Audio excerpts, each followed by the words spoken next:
हम नवाज शरीफ की बारियां नहीं लगाते, उनकी बारियां कहीं और से लगती हैं। मुत्तहिदा का साथ ना होता तो हुकूमत नहीं बल्कि जमहूरियत भी नहीं बचती।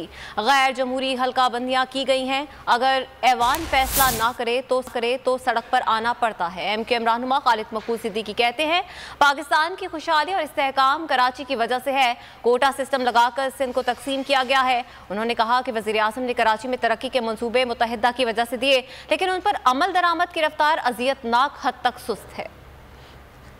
अरे नवाज शरीफ के हवाले से हम इनकी बारियां नहीं लगाते हैं, इनकी बारियां कहीं और से लगती हैं। हम ना होते और साथ ना देते हुकूमतें नहीं, जमहूरियतें भी नहीं बचने वाली थी, जैसी भी थी और जितनी भी थी। क्या ये नफरत के इक़दाम भी पाकिस्तान पीपुल्स पार्टी के आने के बाद पड़े हैं। पहले कोटा सिस्टम लगाकर सिंध को इंतजामी तौर पे तकसीम किया। जितनी भी पाकिस्तान में खुशहाली है इसी शहर की बुनियाद पर है। जो वफाकी हुकूमत है इस पे जितने नुकात थे उस पे से अक्सरियत पे फैसले हो रहे हैं, गो के उसकी रफ्तार अजियतनाक हद तक स्लो है।